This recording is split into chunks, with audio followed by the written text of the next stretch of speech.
avocados para sa ating kinapa. Ngayon na. Opo, Lady Pachochoy.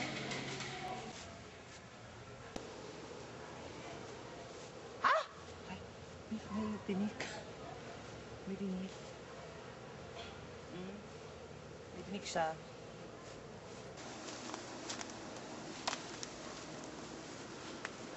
Hoy! Dito! Ako pa!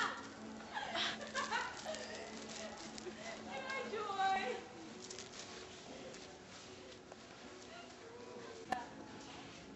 Over here! Over here!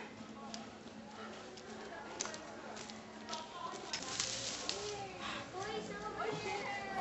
Ay, gago kayo, no? Uy, mamaya yung ginakatira dyan.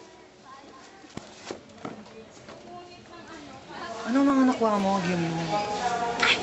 Mga bulaklak, Winston na pula.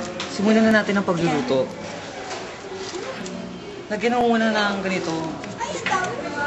Ano po yan? Pulang acrylic ba yan? Hindi, asupre sa bibi. Ay, aso.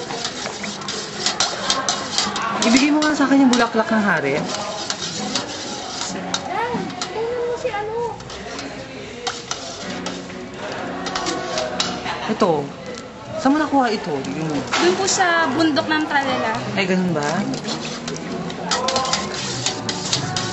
At ito. Ito, kailangan natin to. Ito, saan mo ito nakuha?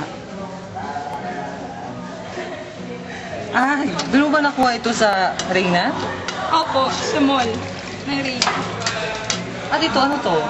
Ito ba yun? Ito po, Ano pa ba? pampalasa po. Pampalasa. Ito, ano to? Ito yung nakuha kong ube sa pabukiran. Kailangan ko na matikman kung tama ba ang lasa. Wala mo na kakain ko ay si Ichi. May kulang. May kulang. Kailangan yata ng damo sa dagat.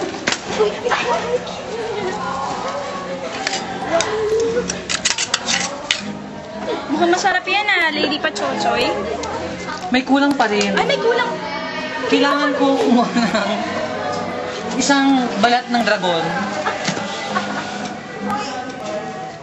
para maging malasa. Tikman mo. Ako din, kailangan ko tikman. Sarap.